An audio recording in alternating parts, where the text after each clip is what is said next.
everybody. Welcome back to the Purpose of Money podcast. I'm super excited. We have a very, very special guest today on the show, Bernadette Joy, and we are going to talk about how to negotiate your money, how to win in 2025 when it comes to crushing your money goals, and so much more. So let's hop right into it.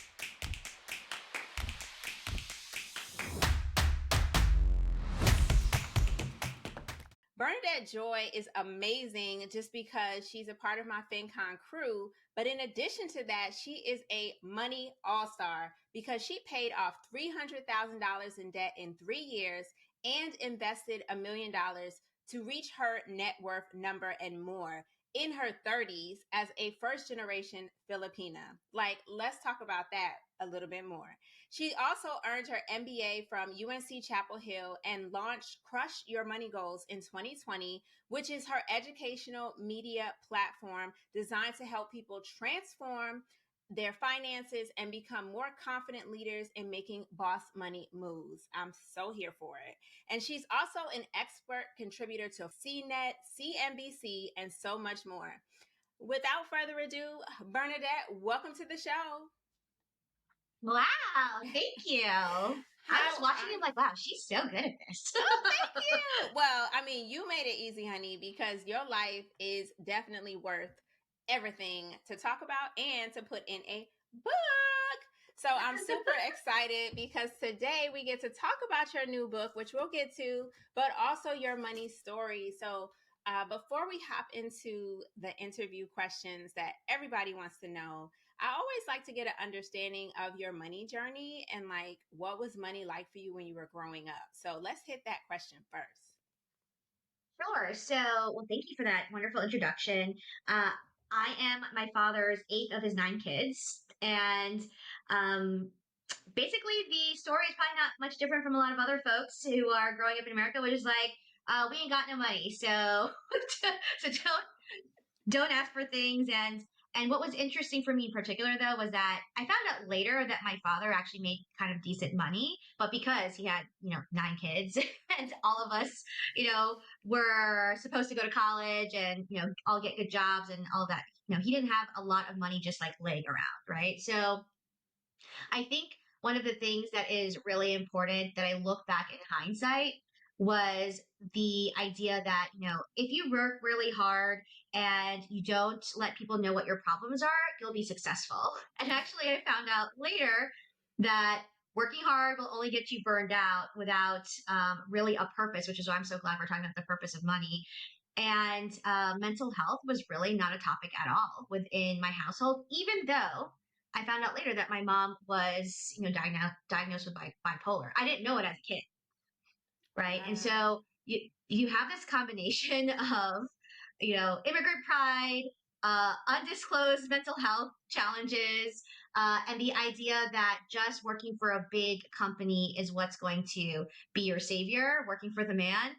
And so that's what I grew up with. And then I went to college in Boston. I got not 1, but 2 degrees because I was told, like many women of color, your ticket to success is having not 1, but 2, maybe even 3 degrees, which is what I have, which led to me getting into a ton of student loan debt, which I'm sure we'll talk about. But yeah, that for me was the idea that, all these things that we're told, that the American dream is, getting a good education, getting a good job, buying the house, having the 2.5 kids and the dog. I ended up doing none of that. And I've been spending the later part of my 30s unwrapping the fact that I am probably still a good, worthy person, even though I didn't follow what my parents said I should do. Oh my God, there's so much to unpack there because I can totally relate. I'm not, well, I guess I am first generation from my dad's side because my dad is from Panama. He came here at 6. And my mom is from Brooklyn, New York, but she and him met in middle school and then got married, right? And so my dad had a similar mentality initially, work really hard because he saw his great grandfather had multiple jobs. My great grandfather was a superintendent, a principal. He worked for the post office. He had rentals and real estate that he would collect income from, but he literally was like working a whole bunch of jobs, and that's how he was able to afford the investments he made. And then he was a huge pillar in the community, so he had other things that he was always doing. And I grew up to think the same thing. I went to college, I got 2 degrees, and then I went to get a master's degree because they were like, work hard, work hard.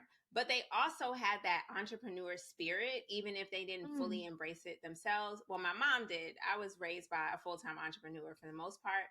But my mom, I call her the entrepreneur who did okay, but she had days where money wasn't so great. And she never grew her business to the level it could have been because she tried to do all the things, right? So I love my mom for teaching me grit and what entrepreneurship looks like. But she also showed me, like, hey, when you become an entrepreneur, hire a team, scale, get a coach, do things to help you do better so you're not like burned out, like we talked about, right? And definitely mental health things throughout my lifetime, but not knowing what they were called, because in the Black community, it's like, girl, get up, do what you got to do. You don't have time to be resting, recovering, whatever it may be. So like I can totally relate to the money trauma, and I call it money trauma just because it's stuff that we grew up to know as how we should handle money. Get more jobs, get a degree, get an education. And then this job is going to finance your lifestyle for life, right? Finally came to realize, we'll talk about how you got to this aha moment, that really we can define our own income if we, structure our life the way we want it to be and find the right business. So you and I met last July in FinCon's Women in Money Summit, and you were my coach for a day. And I was just so impressed with how you've chosen to approach your life, between creating the lifestyle you want, choosing to invest so that you can work less. So these are some of the things I definitely want to talk about today. But before we hop into that, like, tell me about your aha moment, because you mentioned you got 2 degrees because that's what culture said to do, but then you ended up in a whole bunch of debt. At what point did you say, I'm not going to be in debt anymore, I want to get my money right? It was 9 years exactly around this time. And I was in my last semester of my MBA program. And it was a very expensive degree. It was about $120,000. I know. And I went to go look at my student loans, and I was a working professional at that time. And so I was paying some along the way. So I was thinking, like, it can't be that much because I've been sending checks, this whole time. And so when I saw that I still had $72,000 and it was earning interest daily, which I totally did not read the fine print about that. For some reason, my brain, I was thinking like, oh, it'll start after like after I graduate from the MBA program. But no, it started accruing the day that I took out the loan. And so when I saw that, I was literally floored, as in I dropped out of my desk chair. I fell to the floor and I just started freaking out, just literally freaking out. And the context of this was happening while I was in class in session. I was doing one of my classes online, and I was in this, I think it was a marketing class. And so the teacher was just being really boring. The professor was kind of being boring. I was like, let me go check what's going on with my student loans, because this is my last class and I haven't looked at it at all. I have 10 weeks away from graduation. So when I saw that, I wish I had the video in hindsight, because I'm pretty sure there's a bunch of little boxes like on Zoom. And then you just see me just drop out of the window and just like disappear, right? So, when I say that I was overwhelmed, I really, really understand how people feel when they say I'm completely overwhelmed by my personal finances, because I've never been in that much debt before. I was lucky enough for my undergrad that I had chosen to go to a school where I had scholarships. But for grad school, I had to pay for that entirely on my own. And it kind of dawned on me at that time. I was like, wow, I thought this degree was going to be the silver bullet to me understanding what my next career move is going to look like. And I'm going to just have all these amazing connections, and I'm going to build this business. And I'm 10 weeks away from graduation. I'm like, I don't feel none of that. All I feel is debt.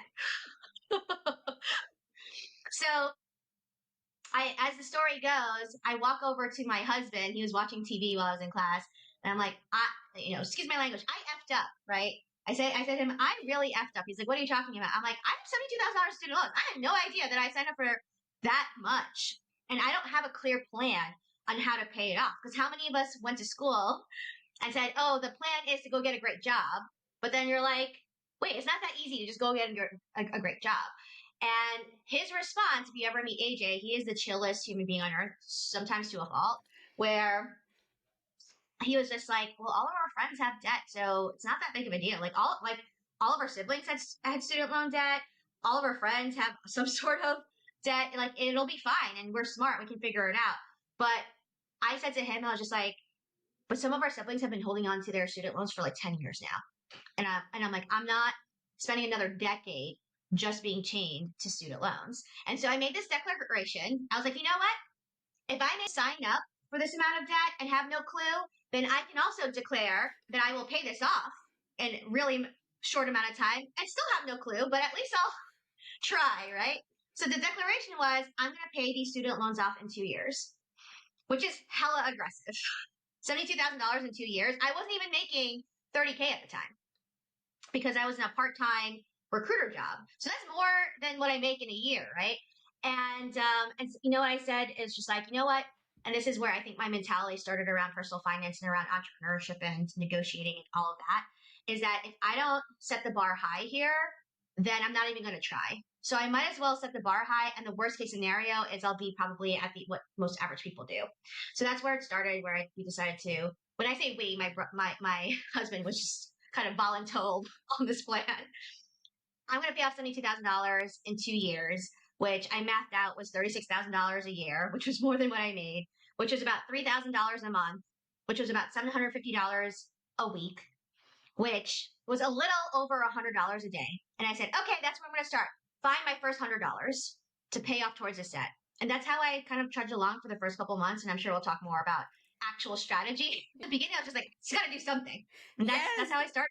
Yes, but that's hilarious, right? Like in general, guys, if you can't tell, Bernadette has the best personality, in-person presentations, on the stage, all the things.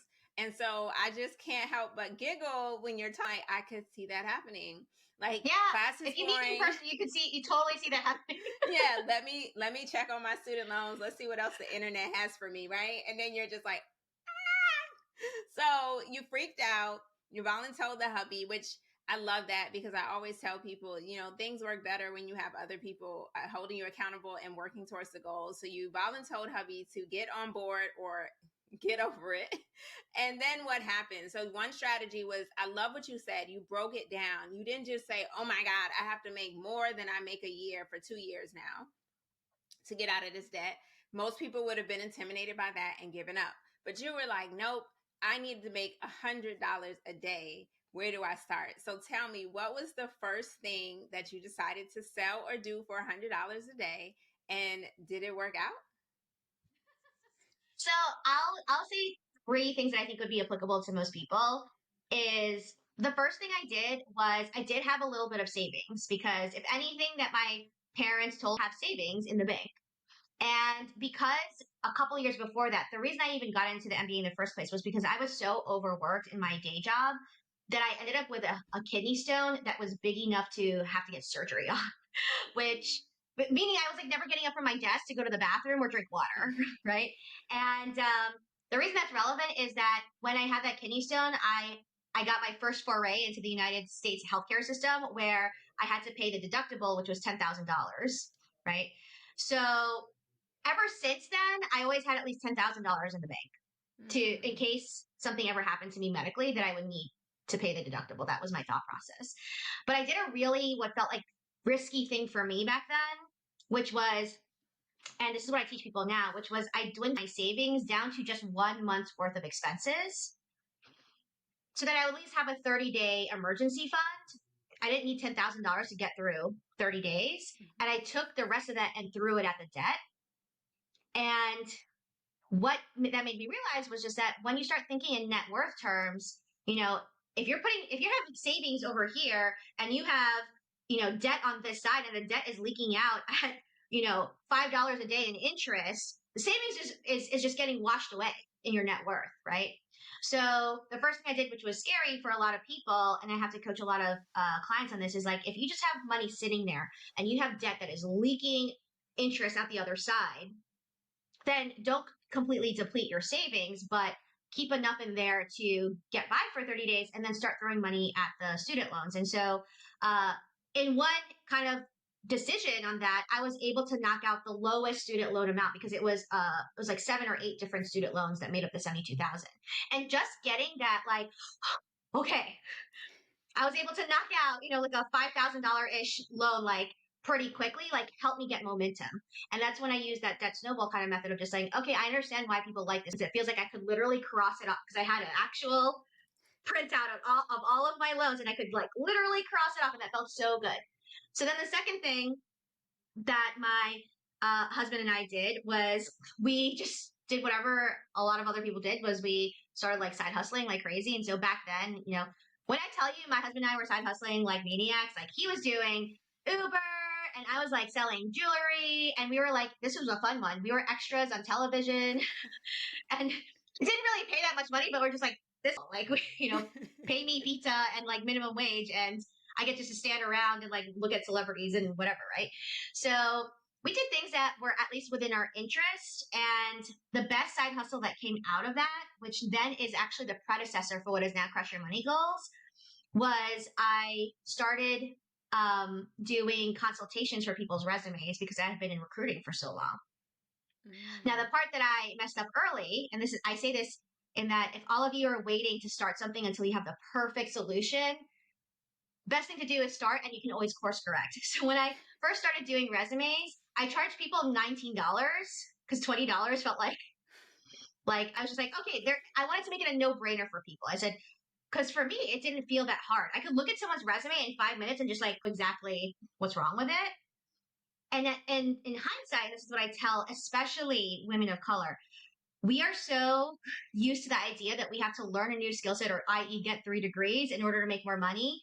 And the things that come really easy to us because we wouldn't pay for it are the things that we're like, oh, we would never charge someone for that. And anyone else who's not like a resume expert would be like, duh, of course you should charge for resumes. But for me, I was just like, oh, but it's so easy. Like, why would I charge for this? So the mistake I made was that I charged $19 per resume. Eventually, it led up to being $400 per resume. But at least I started back then, and I started using those $19. So my thought was, okay, I need to find like 5 resumes a day that I could take 15 minutes to mark up and I would make my $100 a day. So that was the second thing I did. And then the last thing I did, my husband and I did, which is just like very cliche in the personal finance world, is like we finally got on a budget like adults, and we figured out that we definitely had money leaking out that didn't need to be leaking out at the time, that we just threw at the debt. Oh man, that is so good. But I love it. I love it. And there are so many skills that we do on our day job that we do easily than others that people would be willing to pay for. And women are constantly telling themselves, no one would ever pay me to do this. And they're wrong. So I love that you learned your lesson to increase your price very quickly, because $19 is low. Because you got to think about, you're helping them qualify for going to pay more than that, multiple thousands more than that $19 investment. And so you have to start to put that in perspective. If you correct a resume and they land a 6-figure job and they used to be in a $50,000 job, That's a right. huge increase in their personal net worth and value, right? Assuming they use that money well. So, and I love the fact that you made it fun. So extras, that's a really cool fun fact. Getting paid to be on set, and then also adding to your goal to pay down your debt. And I love the fact that you took, hey, we need a budget, boo, because we don't have one. And that's what adults on the same goal plan do. So I think that's really great advice, especially as people are starting to revisit their finances this year and how they should be doing it. And it's so important. I actually am going to have a free webinar next month about how to handle your money in a relationship, because so many people have different things they do, none necessarily right or wrong, but I think life works better when you're on the same accord with your partner, so that you can hit these goals together. So that's super awesome. Now, I didn't forget you were going to school to get an MBA. So I want to know, like, after you got this degree, did you get a job and negotiate? Because, baby, $30,000 a year after an MBA. So I have like a weird, compensation history in the sense that I went up and down. Like everyone, theoretically you're supposed to keep going up, right? But I hated corporate so much that I just kept, switching jobs at the time, thinking that, oh, if I go to a different company, it'll be better. And I just figured out I'm really just not a corporate person. So why I had like a 30K salary at the time was that I decided to do this commission-based job as a recruiter that would be flexible enough for me to go to school. So the job itself actually was such a great thing. I'm actually glad that it was probably the best job ever for me because it was the only job I really had that forced me to learn how to negotiate because I was negotiating other people's salaries for them as a recruiter. And so after my MBA program, I decided that I really, really wanted to start a business because I had this idea during my MBA program. This is a fun fact. A lot of people in my personal finance world don't know this about me, is that my kind of keystone project in my MBA program was this company I built called Dressed, which was like a local rent the runway where women could rent out dresses. Because during my MBA program, two of my best friends got married while I had this massive amount of student loans. And I love them, but they're like, oh, I'm getting married in Mexico, and we're having our bachelorette in Canada, and like, and the bridal shower, and none of us live, and I don't live in the same city as them. And I was like, ladies, I love you so much, but I have $72,000 in student loans, and each of you are asking me to go to 5 different events. And back then too, and probably still like, and I didn't feel like I could wear the same dress to these events because they're the same group of friends with its 2 best friends, right? So I started this business out of my own selfish need of like, I need a lot of dresses for Instagram, but I don't want to pay a lot of money. So I started this local business for women to rent out dresses. Slowly evolved into me for 3 years being a personal stylist here in Charlotte to help women get ready for special occasions like weddings and then like charity galas and stuff. And so I ran that business for 3 years from 2016 to 2019 after my MBA. And so the reason that I was so hell bent on paying off $72,000 of student loans in 2 years was that I loved entrepreneurship so much that I wanted to be able to take some more leaps into my business, but I didn't feel comfortable doing that until the debt was cleared. So I was able to raise my income through the entrepreneurship piece of it, but when I tell you, I really underestimated how hard a retail business is, working weekends, working nights. Like at one point I had like 10 contractors working for me. And the thing that I best learned from it, I ended up deciding to shut the whole thing down in 2019. And that's when I went to my first FinCon. Was when I looked back at what I loved about the business was I loved helping women save money. That was a part of it. Like women coming in and hate. I could go on. There's probably a whole other story I could probably tell about dress, about all the things that women tell me when they're undressing and getting ready for an event that their like friends are going to be at. Like how many times I've had to help women be like, I gotta look hot because my ex is going to be at this wedding. So. But I don't want to spend $300 on a new dress, right?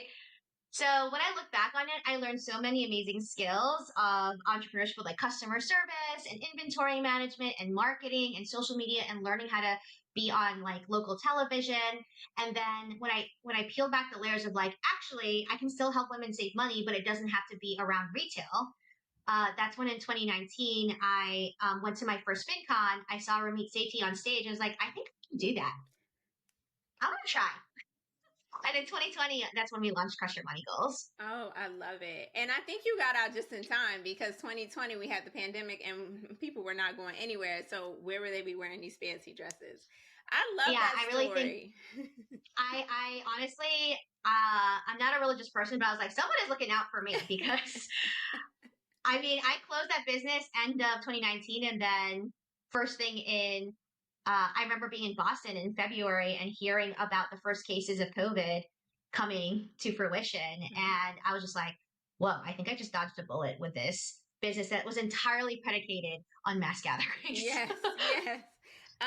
Yes, I totally agree. And I also appreciate how you were able to see what I try to get people to see all the time, which is when you're trying to create a business or a side hustle, you should write down the things I like to do, the things I know how to do, and see what overlaps and make that what you move forward with. Because what you don't want to do is leave your job and replace it with another job, which is your business, but you hate going to your business, make being an entrepreneur a lot more difficult than it needs to be. And so I appreciate how you're honest about, hey, in the retail space, I learned all these things and then I transformed that into a safe space to teach people about money. So, we cannot finish this conversation without talking about your new book. So tell us a little bit more about your newest addition to your portfolio. I mean, being an author is so amazing, and something that a lot of people aspire to do. So tell us a little bit more about what encouraged you to now write Crush Your Money Goals, which came out in December, and you should get your copy now, and the link will be in the show notes. What encouraged you to write that book, and what do you think are the two major things people are going to get out of it when they read it? Wow, thank you for that introduction. So let me see if I do this right. Oh yeah, see the book over there? So Crush Your Money Goals, it's also the name of my company and now the name of the book. And I wrote 25 smart habits that I think people need most in order to save, invest, and reach financial freedom faster.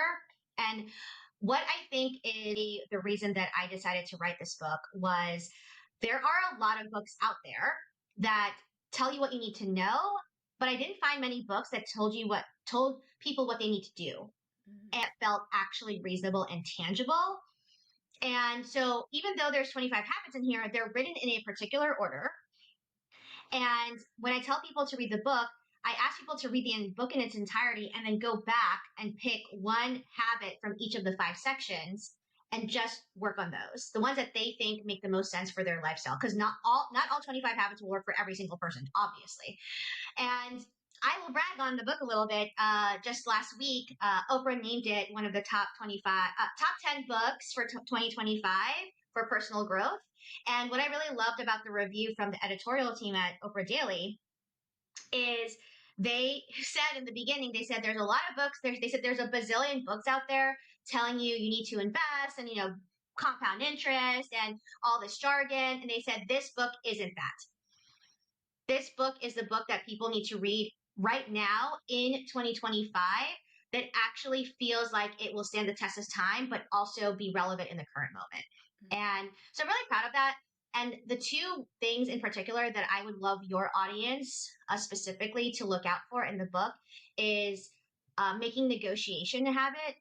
I actually frame negotiation as a habit, not the thing that you do when you absolutely need to do it. You should be doing it all the time. So that's one. And then the other one that I really have embodied this past year is called Screenless Sundays. And I call this one out in particular because my editor almost told me to take it out of the book. They said, this doesn't feel like it's a personal finance thing because you're not talking about, investing or, something that you normally hear. And basically it is what it sounds like is basically I encourage people to take Sundays off from all screens, social media and stuff, and reset your brain to remind yourself you're not that poor, you're okay, you have friends that you like go hang out with them instead of just seeing what they're doing on their Instagram feed. And I found that for myself that for the past, year and a half, I've been locking my phone in my car every Sunday and I'm just forced to actually, look at my husband and go do stuff with him. And that has done so much wonders, not only for my mental health, but for our actual finances, because we're like, oh yeah, let's listen to this record that we bought 3 months ago and we haven't listened to, or let's go check out, this new event in the city that doesn't cost us as much money as taking a trip on a plane. And so I really love those two habits in particular because I don't think you're going to find that in a lot of other books, the way that I frame them as money habits. And so I'm really excited for people to pick up the book, not only for my own gain. I think most people know nowadays that authors, unless you're like Rumi Sethi, as an example, you're not making a ton of money on books. The reason I was inspired to write the book is that I wish to me when I was falling out of my chair 9 years ago in 2016, and all I could find at the time was Dave Ramsey. And so this is the book that I'm really excited for people to see that will help them actually implement things, not just being told things that they should know. I love it. And guys, please check it out because from the beginning, it has rich auntie, humorous vibes. And in the book, Bernadette becomes your millionaire mentor, bestie. Really, it's really, really like chill, relatable content. I have it on audiobook as well as you gave me an advanced copy, which I was super excited about. So definitely check it out. The last question, because the name of the podcast is called The Purpose of Money. I could not have you leave the show without asking you our signature question. What is your... I'm so glad you're asking me this today because this is the first time I'm answering that question in that way. My purpose of money is to cry more. Okay. Let me tell you why. So, yesterday, you and I, we were talking about like, we're trying to get this on the books. And I made the bold move of telling people I am taking adult swimming lessons. I don't know how to swim. And I've been embarrassed by this fact for 39 years. So I finally bit the bullet and I signed up for adult swimming lessons at my local rec center. And yesterday was my first swim class. And I felt like it was like the first day of school. I felt like I was a 10-year-old all over again. I was like, oh my God, am I going to drown? Are people going to think I'm a loser? Like, do I need goggles? Like, what, I don't even know what's happening, right? And I have to say, the instructor was this beautiful, probably maybe in her, I've had to guess 50s or 60s, black woman, and my only other student was another a lady probably in her 60s as well, another black woman, and the two of them were the most encouraging people,